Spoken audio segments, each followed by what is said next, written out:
When Ivanka Trump called Jasmine Crockett dumb on live TV, many thought it was game over for the Texas Congresswoman. Watch how Jasmine Crockett flipped the script with one powerful response that left Ivanka speechless. The stage was set for what promised to be an unforgettable political debate. It was a crisp evening, the lights bright overhead, casting sharp shadows across the set. The atmosphere in the room buzzed with the anticipation of an intense exchange. On one side sat Ivanka, Trump poised as ever, her face carefully composed. She wore a sleek black suit, her blonde hair tied back in a flawless updo, a picture of confidence that spoke to her years of public exposure and political ties.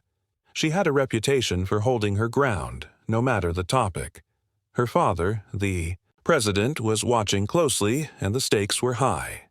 Across from her sat Jasmine Crockett, the Texas Congresswoman, young, fiery, and unafraid to stand up for what she believed in.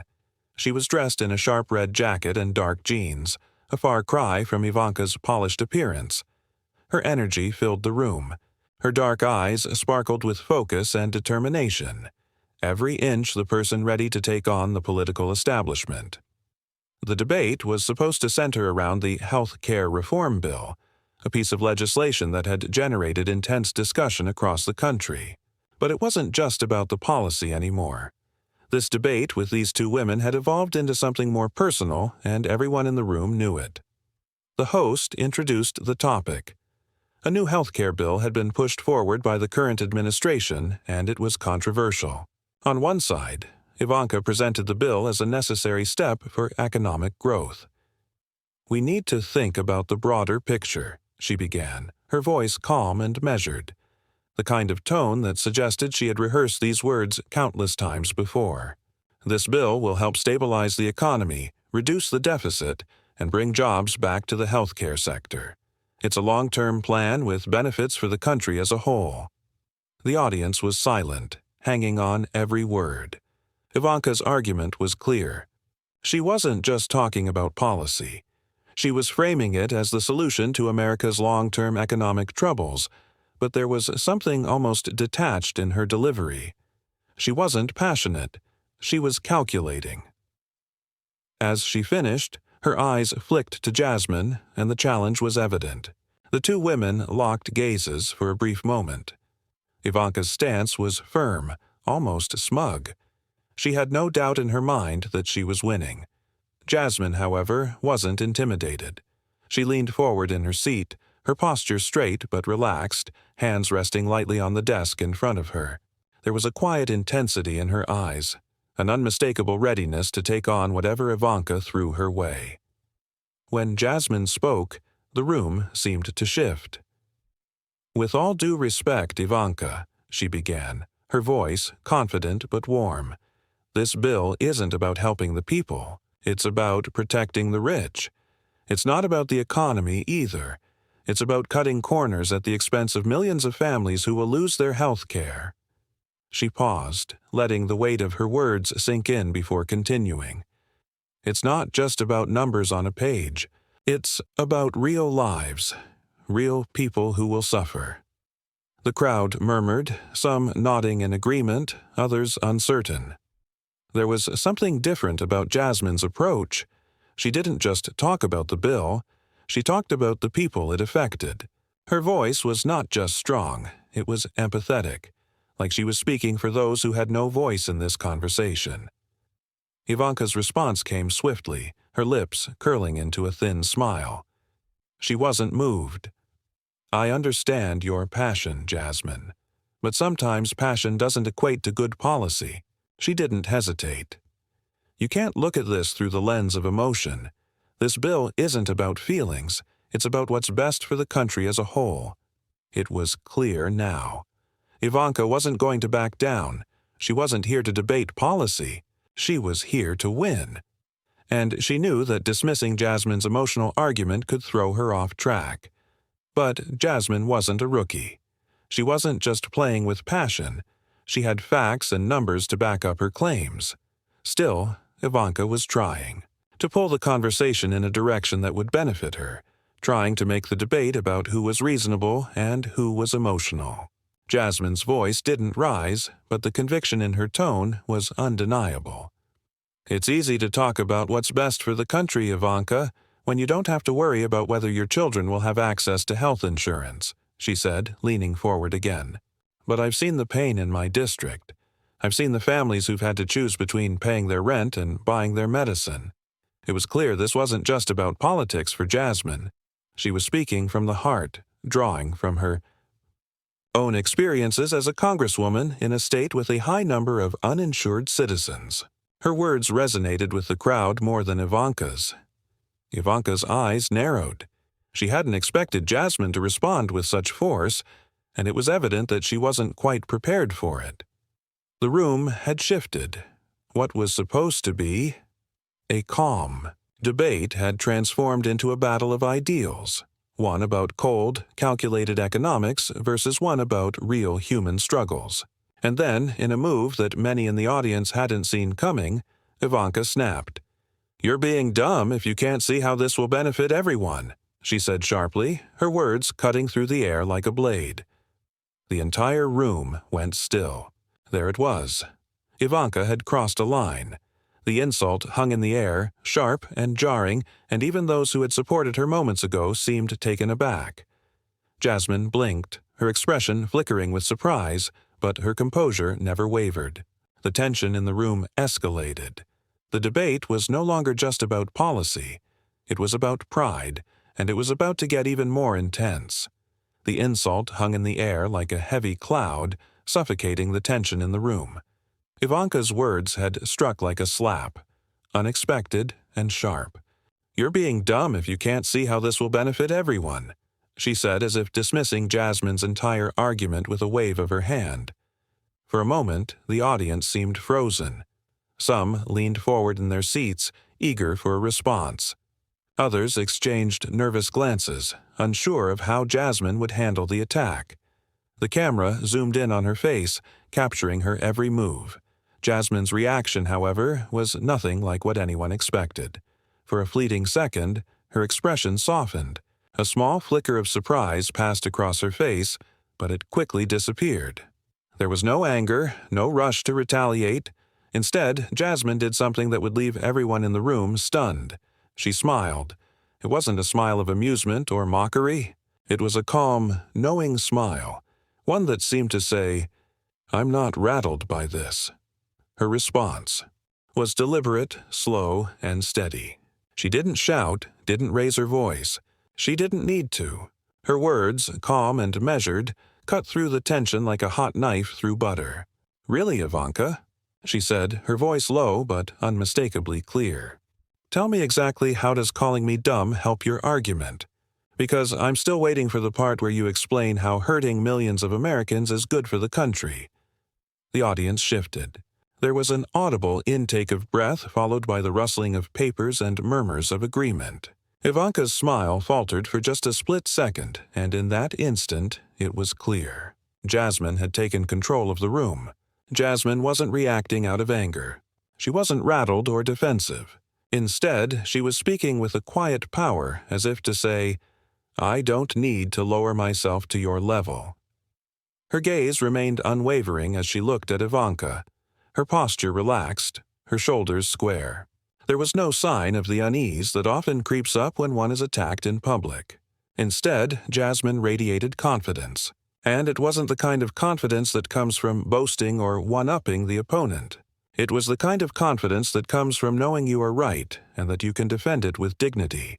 Ivanka, for all her political experience, was clearly thrown off. She shifted in her seat, and the briefest flicker of discomfort flashed across her face before she quickly masked it. She looked at Jasmine with a raised eyebrow, her fingers lightly tapping the podium as if trying to regain control of the situation. But it was too late. Jasmine had taken back the narrative, and there was no going back. The audience watched, rapt as Jasmine continued. "You may think calling me dumb will shut me up," she said, leaning in slightly, her voice taking on a more forceful edge. "But I'm not here to play those games. I'm here to talk about real people. People who won't have access to health care if this bill goes through. People who are already struggling to make ends meet. Who will lose what little security they have because of policies that protect the wealthy, not the people. Her words weren't just about facts. They were about values. They weren't just about numbers. They were about human lives. And it was impossible to ignore the sincerity in her voice. Jasmine didn't need to attack Ivanka to make her point. She didn't need to shout or get into the mud. She simply redirected the conversation back to where it belonged, on the people who mattered most. Ivanka opened her mouth, likely ready to fire back with another insult or deflection. But she paused. The room was no longer on her side. What had started as a simple insult had turned into a challenge she wasn't prepared for. Jasmine had exposed the flaw in Ivanka's argument, not with an explosion of words, but with a steady, calm delivery that made her opponent's position look weak and disingenuous. Jasmine wasn't about to let Ivanka dictate the terms of the debate. With every word she spoke, she calmly reinforced her stance. "The reality is," she continued, "this isn't about saving the country. It's about preserving an unjust system that doesn't care for the people who need it most. And I won't stand by and watch that happen." Her voice grew a little stronger, but it never lost its steady composure. In that moment, the room seemed to come alive with energy. It wasn't just the words themselves. It was the way Jasmine carried them. She didn't need to raise her voice to make an impact. She didn't need to resort to cheap shots or petty insults. She just spoke from a place of deep conviction. And it was clear to everyone listening that she wasn't going to let Ivanka's attempt at belittling her go unanswered. Ivanka, who had been so poised just moments before, now seemed like a shadow of the confident figure who had walked onto the stage. She looked at Jasmine with a combination of frustration and disbelief, as if trying to figure out how her plan had gone so wrong. The audience's attention was now fully focused on Jasmine, and she was seizing every second of it. She didn't even need to look at Ivanka anymore. The battle wasn't about her anymore. It was about making sure the people who needed help would get it. The silence that followed was palpable. Jasmine had said her piece, and she'd done it with poise, with power, and with a level of self-assuredness that few would have expected. She didn't need to raise her voice or go on the attack. She didn't need to sink to Ivanka's level. Instead, she let her calm, collected demeanor speak louder than any insult ever could. And in doing so, she had won the room, and perhaps the debate itself. The room fell into an uneasy silence after Ivanka's sharp insult. The words, "You're being dumb if you can't see how this will benefit everyone," had been fired like a bullet, aimed directly at Jasmine's credibility. The audience held its collective breath, wondering what would happen next. This was no longer just a policy discussion. It had turned personal, and with it the atmosphere in the studio shifted from intense debate to something much more charged. For a moment, it seemed as if Ivanka's tactic might succeed. It's a well-known strategy in the political world.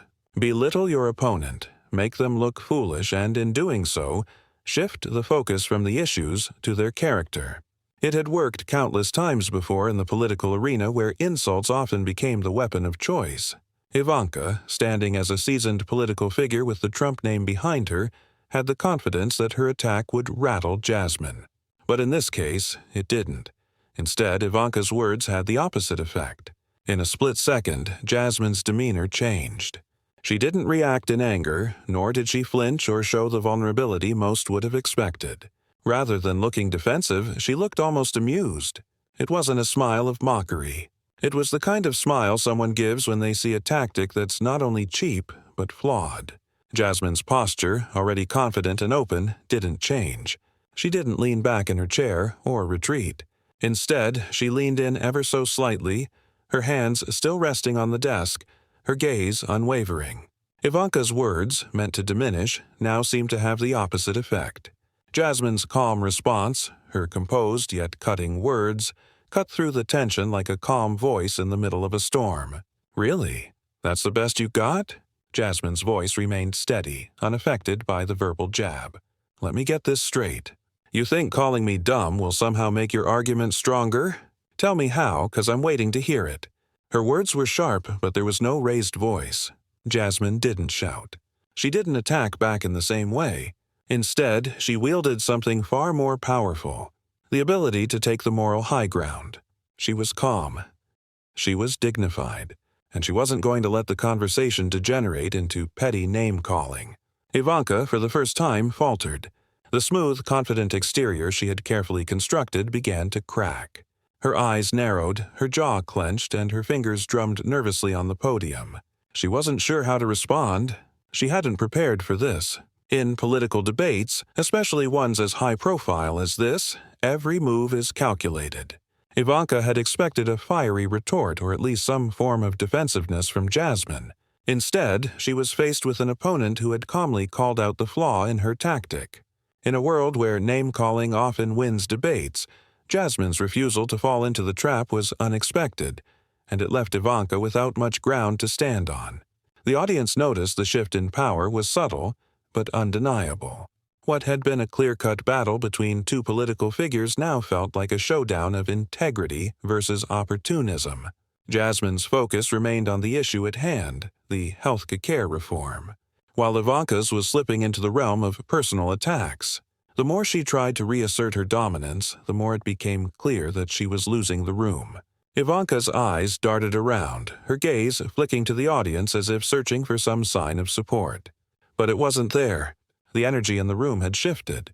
The crowd, which had been somewhat divided, was now paying closer attention to Jasmine. She wasn't just talking about policy. She was talking about the real people behind it. Jasmine had no need to lower herself to Ivanka's level of insult. Instead, she kept her voice steady and strong. "I'm not here to trade insults. I'm here to represent those who have no voice, those who will suffer under policies like this," Jasmine continued, her eyes now turning to the camera as if addressing the people at home. "This bill isn't about the economy. It's about the people who will lose access to the health care they desperately need. So, let's talk about that. Let's talk about the millions who will be left behind." In that moment, Jasmine's words became more than just arguments. They became a clarion call for those who had been overlooked by the political establishment. Her refusal to be drawn into petty insults brought her credibility into sharp focus. While Ivanka may have tried to divert the conversation, Jasmine made it about the people who mattered. The room was quiet now, save for the occasional rustle of shifting seats. Ivanka remained seated, her lips pressed tight. The discomfort in her expression was obvious, but it wasn't just because of the failed insult. It was because Jasmine had made her look like the one who was avoiding the issue. Ivanka had fallen into the trap she set for others. Jasmine, in contrast, had turned the tables. The power had shifted. She had not only called Ivanka's bluff, but she had also turned Ivanka's insult into a platform for her own message. It was no longer just a debate about policy. It had become a debate about dignity, respect, and the real-world consequences of political decisions. The audience felt it too. What had started as an intense debate about health care had now evolved into a battle for credibility, and the truth was undeniable. Jasmine's calm strength had made Ivanka's attempt at belittling her look weak. Ivanka had underestimated Jasmine's ability to stay grounded, to turn what could have been a personal attack into a statement of principle. And in doing so, she had lost the room. She had lost the debate, not because of her policies, but because she had allowed her tactics to get in the way of the issues that truly mattered. As Ivanka stood frozen, trying to regain her composure, the room seemed to hold its breath. The heavy tension that had once felt suffocating now seemed almost tangible, a physical force pressing against everyone in the studio. Ivanka's attempted insult aimed to undermine Jasmine's authority had done the exact opposite. Instead of rattling Jasmine, it had opened the door for her to take control, not just of the conversation, but of the entire debate. Jasmine sat with an unwavering calm, her posture poised but relaxed, hands gently resting on the desk.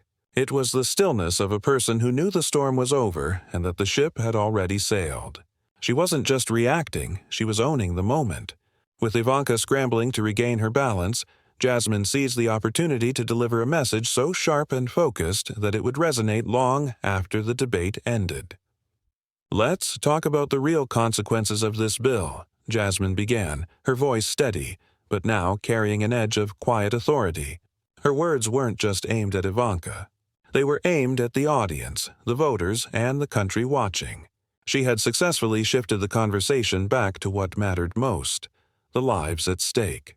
"You call me dumb for opposing a bill that will leave millions of Americans without health care, but let me ask you, Ivanka, Do you really think that making it harder for families to get the care they need is in anyone's best interest? The air in the room grew thicker with anticipation. Every word she spoke cut through the lingering awkwardness of the insult like a sword. Jasmine wasn't merely reacting. She was pressing forward, unwavering in her belief. She was in control now, and she knew it. The audience could feel it, too. "People will die because of this bill," Jasmine continued, her voice never wavering, but now thick with emotion.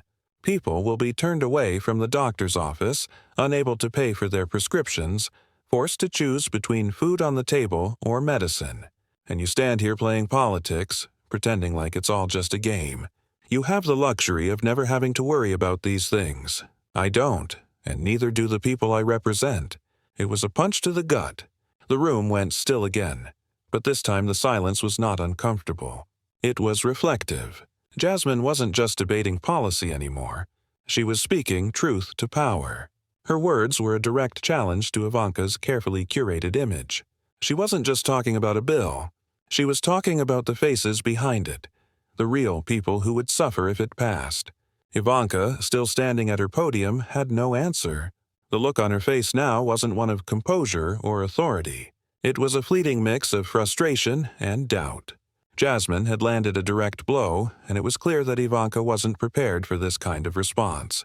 She had underestimated her opponent, thought that a simple insult would be enough to knock her off balance. But Jasmine wasn't playing by the same rules. The audience was now fully engaged. No one was whispering anymore. No one was shifting uncomfortably in their seats. Their eyes were locked on Jasmine. They could feel the weight of her words. She wasn't just a congresswoman from Texas anymore. She was a voice for the voiceless, a champion for those who couldn't afford to sit in debates or make their voices heard in the halls of power. As Ivanka hesitated, trying to piece together a response that could repair her crumbling narrative, Jasmine turned her gaze to the moderator. "This bill isn't just an issue of numbers and charts," she said, addressing the room with an urgency that seemed to break the tension. "It's a matter of life and death, and I won't sit back and let these lies go unchallenged. There are real consequences to the choices we make. You can't fix a broken system by ignoring the people who need it most." Jasmine's words carried the weight of someone who had witnessed firsthand the struggles of those left behind. She wasn't talking from a place of political strategy. She wasn't playing the game. She was speaking from a deep place of conviction, and the sincerity of it was undeniable. Ivanka's lips pressed together, her hands gripping the edges of the podium. It was clear she had no more clever rebuttals left. Her attack on Jasmine's intelligence had failed, and the carefully constructed walls of her argument were beginning to crumble. There was no easy way out. Now Jasmine had shifted the narrative entirely, leaving Ivanka with only one option: to go on the defensive, to try to regain control. But it was too late. The audience's reaction was subtle, but it was there. Eyes wide, some nodding in agreement, others silently processing the force of Jasmine's words. They had witnessed the changing of the tides. Jasmine had stood her ground when Ivanka had tried to belittle her, and now she was standing even taller, having made it clear that the stakes were far too high for petty insults to hold any real. A loaf in the back of Ivanka's mind, doubt began to creep in. This wasn't the kind of debate she was used to. Her approach had been to dominate, to lead with confidence and authority. But Jasmine wasn't playing her game. Jasmine was playing a different game, one based on substance, on empathy, on standing up for what was right. And in that moment, it was clear to everyone watching that Jasmine had won. Ivanka had underestimated her opponent's resolve, and it had cost her. The political game, so often reduced to personal attacks and sound bites, had just been transformed into a battle of ideals, and Jasmine's were far stronger than Ivanka's. The silence that followed wasn't uncomfortable. It was a sign of respect, a recognition that Jasmine had done something few could do in a high-stakes debate. She had not only held her ground, but she had reshaped the conversation entirely. And in doing so, she had claimed victory. The tension in the room was palpable. It was as if time itself had slowed down after the final exchange. The audience, initially split between the two sides, now seemed unified by one undeniable truth. Jasmine Crockett had won. Her calm, composed delivery had not only diffused Ivanka's attack, but had also turned the entire debate on its head. The once dominant figure of Ivanka Trump now looked like a shadow, uncertain and faltering under the weight of Jasmine's unshakable confidence. Jasmine sat back in her chair, her hands resting lightly on the desk, her posture still straight but relaxed. She had said everything that needed to be said, and there was no need to push further. She had drawn the line, made her point, and exposed the cracks in Ivanka's argument. Now, all she had to do was wait for the inevitable fallout, and it was coming. Ivanka, on the other hand, stood stiffly behind the podium, her fingers now gripping the edges with white-knuckled intensity. It was as if she was still trying to make sense of the turn the debate had taken. Her usual composure had evaporated, replaced by a look of frustration that she couldn't hide. The confidence that she had carried with her into the room had been shattered in an instant, and the realization that she had been outmaneuvered seemed to be sinking in with every passing second. The moderator, sensing the tension in the air, stepped in to fill the silence. "Thank you both for your contributions tonight," he said, his voice slightly hesitant, as if unsure how to wrap up a debate that had shifted so drastically from the expected narrative. "We will now move to closing statements." But even as the words left his mouth, the audience remained focused on the two figures standing at the center of the stage. Ivanka took a deep breath, clearly trying to regain some semblance of control. But it was too late. The damage had been done. She had come into the debate thinking she could dismiss Jasmine with a clever insult. But now she was scrambling to salvage her credibility. Jasmine, meanwhile, was calm, collected, and in control. She didn't need to say anything more. Her actions had already spoken louder than any words could. The closing statements came, but no one was really listening to Ivanka anymore. She spoke, but her words felt hollow, rehearsed. She tried to steer the conversation back to policy, tried to regain the authority she had lost, but it was all too transparent. The audience had seen through her attempt to dominate the conversation with insults. They had seen her lose her footing. They had witnessed the contrast between the way she attacked and the way Jasmine responded with dignity and conviction. Jasmine's closing statement, on the other hand, was as sharp and clear as ever. She didn't need to rehash everything she'd already said. Instead, she simply reiterated the core of her argument. The real people who would suffer if the bill passed, the families who would be left without health care, the children who would go without the care they needed. And when she spoke, it was with a clarity that resonated with every listener in that room and every viewer at home. "The stakes are too high for this to be a game," Jasmine said, her voice steady but impassioned. "We're talking about real lives, real people, people who won't have a voice in this debate if we don't speak up. I'm not here to play politics. I'm here to stand up for those who need it most." It wasn't just a closing statement. It was a declaration of her purpose. Jasmine wasn't here for power or prestige. She was here for the people she represented, for the families who were facing life or death decisions about their health care. Her words were a final punch, a reminder of why she had entered this fight in the first place. As the debate ended and the lights dimmed, the studio slowly began to empty. The moderators, staff, and even some of the audience members who had been hesitant to pick a side now began to murmur among themselves. Their conversation centered around one thing: Jasmine's undeniable strength. They had seen her turn the tables. They had witnessed her stand firm when most would have faltered, and they had felt the truth of her words long after the cameras stopped rolling. Ivanka, meanwhile, was left to collect herself in the back, surrounded by aides and advisors who offered words of encouragement, though none could quite mask the unease that lingered in her eyes. She had come into the debate believing she could handle Jasmine with ease. Instead, she had been caught off guard. Her attempt to belittle her opponent had backfired spectacularly, and now her image had been irrevocably altered. She had lost not only the debate, but also the respect of the audience. Jasmine, on the other hand, walked out of the studio with a quiet sense of satisfaction. She hadn't just won a debate, she had made a statement. She had taken on a formidable opponent and emerged victorious, not because she was louder or more aggressive, but because she stood firm in her convictions and refused to let personal attacks sway her from her mission. The next few days were filled with news coverage, not of Ivanka's rebuttals, but of Jasmine's poised response and her unwavering commitment to the people she served. Opinion pieces lauded her for her grace under pressure, for her ability to rise above the insults and focus on what mattered, the human cost of political decisions. In the end, the debate became a pivotal moment, not just for Jasmine, but for the broader political landscape. It showed the power of staying true to your beliefs, even when faced with the most cutting of insults. Jasmine had set a new standard for what it meant to be a leader. One who listened, who spoke with empathy, and who always kept the focus on the people. As the dust settled, one thing was clear. Jasmine Crockett wasn't just a politician. She was a force to be reckoned with. And that moment, that debate had proven it.